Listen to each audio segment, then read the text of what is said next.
Hey guys, welcome back. It's Sarah. And Whitney. Once again, we're going to do a Hey Whitney because they're Hey, they're so good. coming in hot with these questions. We love putting Whitney on the hot seat, and you guys give us best questions. All right, Whitney, today we say, Hey Whitney, I'm finding myself getting angry, like seeing red when the baby cries. I know baby crying is normal, but it's wearing on me. Yeah. Help me. Got it. So part of this, I would say, comes to like a sensory overload. Because as moms, especially if you're breastfeeding, but even if you're not, we're touched out. Yeah. Because especially in that newborn stage, they want and need to be held pretty much constantly. And so it's you're either feeding, you're changing, rocking them to sleep. You know, if they cry for whatever reason, you're trying to soothe them. And so you're constantly touched out. So there's that physical overstimulation. Then you've got the auditory overstimulation from the crying and all the sounds. And if you have other kids, you have that auditory input going on, toys, all the things going on. So part of it is to realize you're overstimulated. Probably you're not sleeping as well. Agreed. So something I would really encourage you to do, get that deep breathing in. Deep breathing. What's your favorite deep breathing? With something like that, I always encourage people in through the nose and out through the mouth. Try to do it slowly. Some people encourage 4-4-8 breathing. Okay. Which is where you breathe in for 4, you hold for 4, and you breathe out for 8 seconds. I'm not against that, but I feel like if we are in the middle of crisis mode, are we going to remember 4-4-8? No. Probably not. So why put something else on you to remember? That's just like a toolbox. We'll add that to our toolbox. Yes, you have it if you need it. But honestly, I would really focus more on just in through the nose, out through the mouth. And the reason I say in through the nose, you're going to take a deeper breath. So you're getting more oxygen to your brain. Yeah. Now, as far as the overstimulation, that's when you say, okay, yes, baby's crying, but I know they're safe. Yeah. I am allowed to take a minute, kind of center myself before I go tend to baby. Yeah. I promise you that's okay. It truly is. It truly, truly is. To even feel the floor for a second. Yes. To look around. Identify. Yeah. A few objects in the ground. I can do this. Positive talk. Absolutely. Positive affirmations. I can do this. It's hard, but I can do hard things. Right. And so as far as maybe the anger or frustration that comes with that, I would say normalize it. I would also really encourage you reach out to any supports. And just kind of say, I'm getting like really tapped out, guys. Yeah. And so friends, family, whomever, even if they can only relieve you for like an hour, you need to go away in a separate room from the baby. You need to go get a shower. Drive through Starbucks. Something. And honestly, in that break that you get, I would honestly advise you to not be on your phone. Yeah. Because that is another stimulation. So if you do get on your phone, I would say only limit it to half that hour. Yeah. It's a lot. It is a lot. You need a chance to actually decompress your brain. Because you almost get to with the baby cries. I still do this now. And, you know, my boys are almost 4 and just 1. Yeah. I'll get in the shower sometimes and I'll be like, are they crying? Phantom cries. Yeah. It's legit. That's a thing. And I remember when I was breastfeeding Will, I would hear a phantom cry and I would start leaking milk. Or out in public, the cries. Yes. So babies' cries physically affect us. Yes. So that is something I think to be aware of as well. It is. And another thing, if baby is kind of inconsolable, you know, if you've done all the things, you know, feed them, change them, rock them, they're comfortable, they're not too hot, they're not too cold, things of that nature, and you even try and feed them again, just thinking, are you going through a growth spurt, all the things, but it's one of those, they are consistently inconsolable. That's where I would go to your pediatrician. Yeah. There could be reflux. There could be a GI issue. It could be gas. Right. It could be a myriad of things, but you'll never know until you go to your ped, and your ped is there for you. And it's okay to say, yeah, I need this. I want it to be checked out. Yeah. You know, with James, he had a dairy issue. I had no idea. Then he had reflux, but there was periods where there was nothing I did.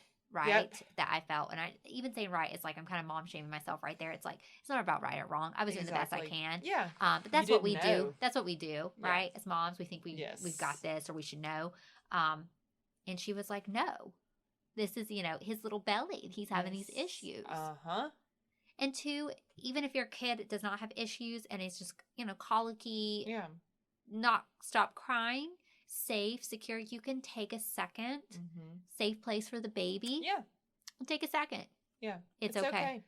But when do we worry for that rage escalating? When do we say, okay, this rage is a problem? If you notice that you pick baby up aggressively. Okay. Yeah.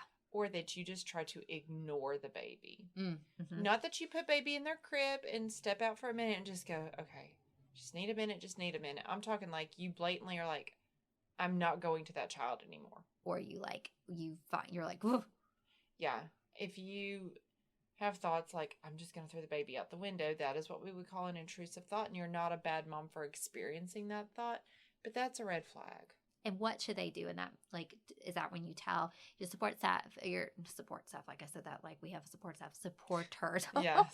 I wish we had support staff, right? That would be nice. Like, can I have an army here? Ooh, I'm dreaming on that one. Right. Sleep deprivation, because James has been a little sick this week. Oh, See what it does to the brain there. Yeah, But pediatrician, you could reach out to them. Your OB. OB. Yeah, I was about to say, you might want to call your OB, and I will say this. Most often, anger roots from anxiety. Yeah, because you can't control it. You feel out of control. So if you call your OB and you say, I'm struggling with anger, they may not think to write you a medication script. So you may want to even use the words, I'm struggling with some postpartum anxiety. Okay. Or seek out therapy. Absolutely. And have someone help you process and work through those coping tools. And you're not alone to this mom. No. At all. Thank you for sharing that question. Next one. Hey, Whitney, I'm due to go back to work at the end of the month. How can I best prepare for all the emotions? Any tips as a working mom you can share with me? So it's going to be hard. Yeah. I'm just going to keep it real. It was hard with both of my kids. So if you're doing daycare for your baby, I would really encourage you maybe 2 or 3 days prior to you actually going back to work, you actually get up, get dressed, and go through the drop-off motions at drop-off time. Mm-hmm. So you can kind of see if you need to tweak anything. Yeah. Figure out, okay, well, what is the timing? What is traffic like? All the things. It also gives you a chance to get your ugly crying out. Yeah. Because it's going to happen, and that's normal. That's appropriate. A little trial run there. Yeah, do some trial runs. Realize, too, when you do it the week before you go back to work, you can go pick up baby anytime you want. Even I've had several friends that done a couple hours to start. Yes, that's what I did. I did normal drop-off routine, and I would pick them up at lunch. Yeah. And I loved it because, I say I loved it. It was still hard. It was very challenging, still emotional. But it got me back into the groove of things. I was able to really get out my ugly cries. Now, I still cried on my actual first day back to work with both my kids. Yeah. But it also gave me a chance to be with me. Mm-hmm. I could get something done, and I knew that my daughters were safe. Right. They were with people that I trusted. Yeah. And so it was nice to go to the grocery store, clean house. Yeah. Run a couple of errands, go get a haircut. Kind of get your life ready to reentry. Yes. Mm-hmm. Mm-hmm. Absolutely. So, Mama, it's hard. It's hard. I'm not going to sugarcoat that. You will cry. That's okay. Yeah. But try to do a couple of trial runs before you actually go back to work. Yeah. And, figure out what you need to tweak. And in those breaks, do something for you. Yeah. You can go home and take a nap. Yeah. Totally fine. Yes. Now, if you have family members keeping baby for you, I would still encourage the trial run. And then establishing, I will say this one's big for me, is how the communication is going to work when you're at work, if it's family or friends. Yeah. And what updates you want or expect. Exactly. Mm-hmm. If you're going to have a schedule for them. Yep. For if they're going to follow it or not. Yes, that's a big one. Goes back to boundaries. Uh-huh. If you're doing daycare, childcare, outside of family, friends, usually they'll send lots of good updates. Absolutely. And I think being open to them, I'm having a hard time right now. Oh, They get it. You know, they've been through this. Yes. They should be very open about communication. Yeah. And obviously, you're not their first mom. No. They have seen so many moms cry at drop off. Yeah. And that's okay. Yeah. I remember with my first one, the very first day I dropped her off, I started tearing up before I even got out the door. And the teacher just put her arm around me and she goes, "It's okay, Mama. Yeah. We've got her. You're going to be okay. You call as much as you need to call." I needed that. You do need that. And it's, you know, turning to, you know, I call it veteran moms who kind of walk this road. Yeah. To hear their stories. Mm-hmm. That helps. Yeah. If you're breastfeeding, you know, working on your pump stash. Yes. Getting that. Absolutely. Checking with your work about, yeah, you know, if you need time to pump ahead of time. Absolutely. That's and a big one. Having conversations with your partner, significant other, about how maybe your roles might change when you return back to work, because they may be used to you being home on maternity leave. And that ain't going to happen no more. And now roles need to be switched up. Mm-hmm. And also, let's talk about this. Who's going to be able to go get baby if baby's sick? And oftentimes, it's the mom. Because we tend to be default. Oh, yeah. So that's something to let your employer know, too, that if you know that your spouse really can't be the one to go get baby, that you're still going to be that default parent. Yeah. And how will that work? Because likely your PTO bank is tapped out. There is so many situations. And when your child does start, you know, if they're even with family and there's other kids involved of different ages, those germs go quickly. Mm-hmm. So you're going to have that call. Oh, 100%. Baby's got a fever. Baby's fussy. Baby's pink eye. Yes. Hand, foot, mouth. Uh-huh. Super fun. Remember Will at Easter? He threw up in the Easter egg hunt. Stop. They called me and I was like, my heart stops when I see the school number. Oh, I don't like it. And they're like, "Hey, so Will threw up at the Easter egg hunt." And I was like, at first I was like, "Oh my gosh, did they give him tons of something?" And they're like, "Oh no, like projectile." And I was like, they're like, he's in some fresh clothes waiting for you. And I'm like, "Oh goodness." But this is what happens. And being a working mom and balancing, it's hard. Yes. Do stuff for you. You're still a good mom. Yes. Your heart's going to be pulled in a million directions. Yes. Give yourself some grace. And your baby loves you and looks forward to seeing you. And it's a short period of this life. It is. But you can do it. And we're there for you, Mama. It will be hard, but you're not alone. We're not here for alone. Okay, the next one. Hey, Whitney. There's so many books, resources, Instagram pages, Facebook accounts for sleep training. How do I know what to do, what to pick, what's right for me?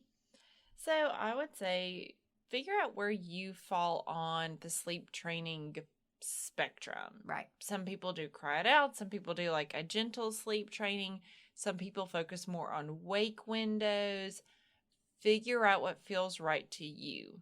So if you are, and I'm not downing any of these, but let's just say that you look at wake windows and you're like, but that's not as much of a schedule as I would like. Yeah. It's not as predictable as I would like.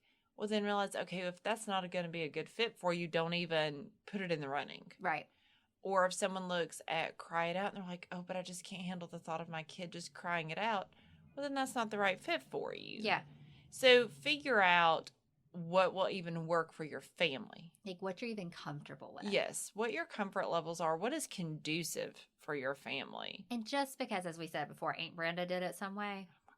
Or your friends all do it X way. Or the latest Instagram blogger says, this is what I did and my child magically sleeps at 6 weeks. That does not mean it serves you and your family. Exactly. Everybody's different. You can look at what I tell moms is, I knew what my issues were. Okay, we all know sleep deprivation does not do well for anger, for your mind to process the thing. Oh, yeah. For you just to function. So I knew sleep was a high priority for our family. Yes. And I knew I was the one who's going to take the brunt of it. Which was hard. Yes. But we went into knowing that, and the second time it's around. And we loved taking care of babies for Will, and then we did Moms on Call for James. Yeah. But I was more mature as a mom with James, and I knew my limits better with James. Yes. So I was more comfortable with him crying a little bit more. Because you knew. I knew. And also kind of knew what postpartum sleep deprivation did to me and my family. Yes. But we do not judge whichever way you do it. As long as baby is sleeping in a safe place. Absolutely. Safety first there, always. But look at the accounts. There's so much free resources now. I was about to say, look around for the free stuff. Mm-hmm. And that can help you figure out your comfort level. If you see it and they're like, okay, this is, I know taking care of babies and Moms That Call, they both do great Instagram. Yes. And like Big Little Fill-ins, I think, talk about it. That's a good one. There's so many sleep. Yes. Look through them. Absolutely. They'll do reels or a little post or Facebook. But, don't get caught up in these Facebook groups, though, that like they mom shame you for what you choose. No. Do what's best for you. You gotta do. And then talk to your pediatrician too. Mm-hmm. Yeah. See what their take is on it, because babies naturally wake at night as a SIDS prevention. Right.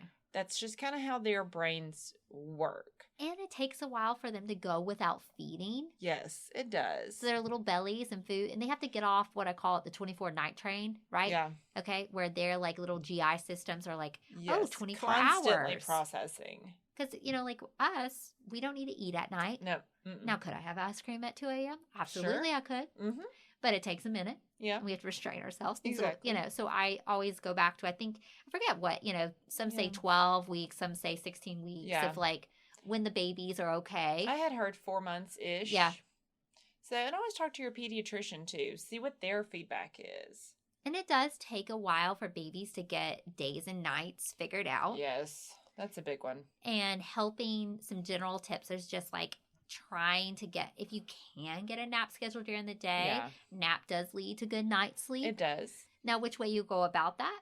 Yeah, that's up to you. And just like us, sunlight helps with babies to help the day.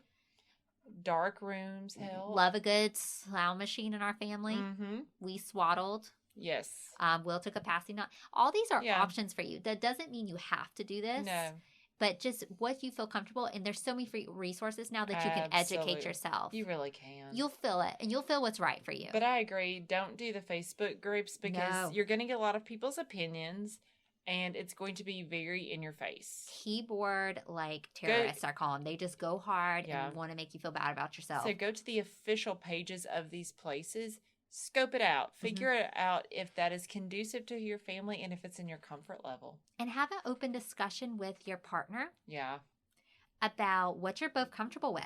And the expectations of who's going to do sleep training if that's what you choose to do. Because if one partner is not comfortable with them crying and the other is... resentment's going to build real fast. You got to talk about that. Mm-hmm. Or if one's going to hold strong to it and the other breaks it. Mm-hmm. It's going to be problematic. Yeah, for sure. I remember before he was going to sleep train James, I asked Bill, I said, are you going to be comfortable with this? Yeah. He was like, absolutely. Yeah. And here I was more like, are you sure? And he was like, oh, no, we're okay. Yeah.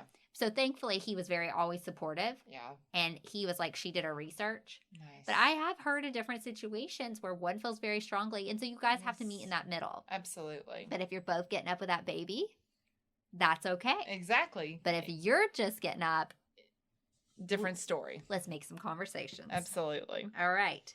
Next one. Hey, Whitney. I was recently diagnosed with high-risk pregnancy after my anatomy scan. The baby is fine. I have a placental issue, and I know I'm going to have a C-section. Okay. I'm having a hard time managing my anxiety over everything. Yeah. Any tips how to not think about this constantly? So I think part of it is kind of educating yourself on what to expect with a planned C-section. Yeah. Because you already know it's going to happen. So even if you go into labor on your own, the plan is a C-section. Yeah. So you have to do your research. I would say Mommy Labor Nurse on Instagram is great when it comes to that kind of stuff to know what to expect with a C-section. Yeah. Because chances are that's where a lot of your anxiety is coming from is the unknowns. And the fact I don't think anybody chooses C-section as a C-section only mom. I didn't ever have a choice. Yeah. But yeah, I think you kind of feel I felt like a loss of even opportunity. Yeah. Right? For sure. It's weird. Well, and especially because it doesn't sound like this is a repeat C-section. It's a first time. It's a first time. So also give yourself that reassurance that just because you have a C-section this time doesn't mean you automatically get a C-section next time. Right. You can always do repeat C-sections for sure, but if what makes you high risk this go around may not happen in your next pregnancy. Yeah. So you could easily have a vaginal delivery after C-section. Yeah. So reassure yourself that it's not C-section only unless you choose that route. Yeah. But educating yourself on what would a planned C-section look like. Yeah. Talk with your OB about those concerns. What does it look like there? I think some hospitals are getting a little bit looser on COVID restrictions. Yeah. You can probably do a labor and delivery tour now. Yeah. Most likely would have to wear a mask, I would assume, in a hospital setting. But I bet you can do an in-person tour now. Yeah. That will make you feel a lot better. How can you process maybe the loss of what you wanted gone? So realize it's a grief. Okay. And I know, especially in the South, I think we tend to associate grief with death. But grief can be many other things. Grief can be many other things, and it is the loss of something. Yeah.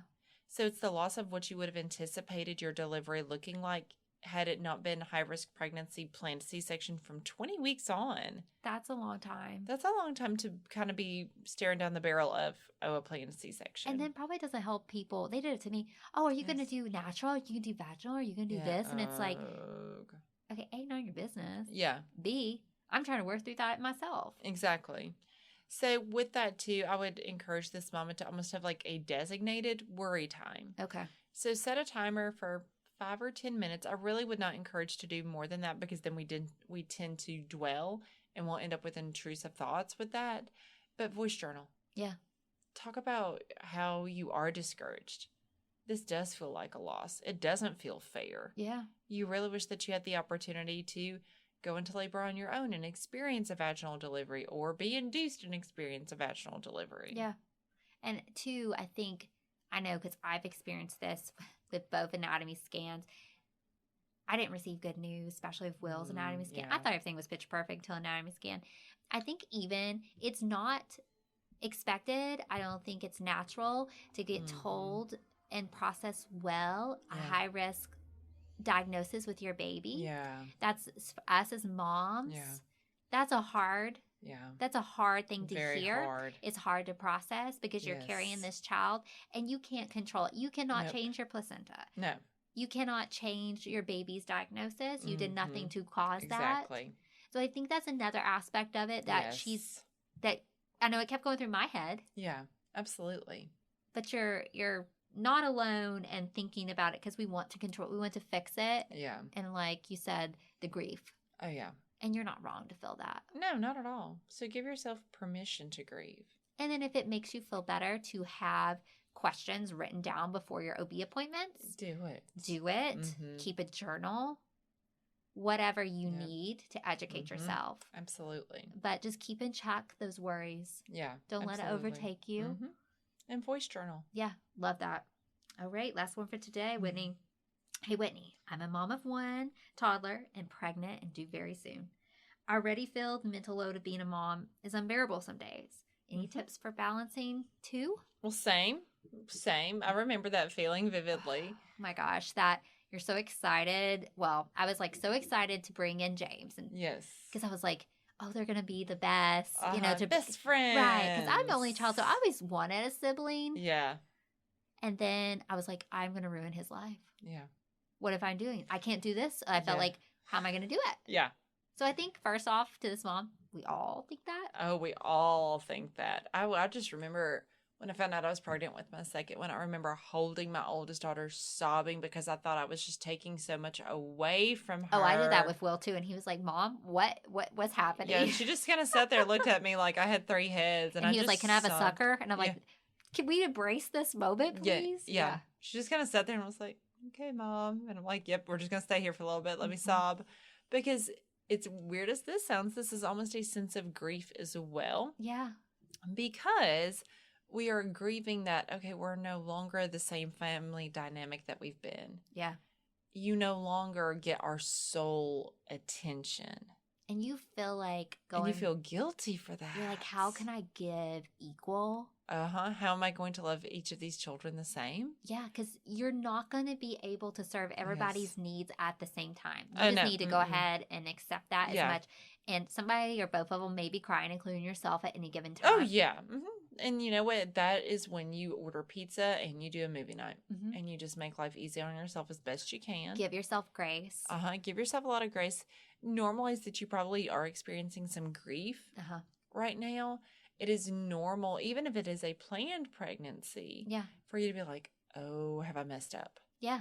Oh, was this the right timing for this? Because it's going to be a time, especially if your ages of the kids are very close together, and the oldest needs are still really relying on you. Oh, yes. And you've got this little baby.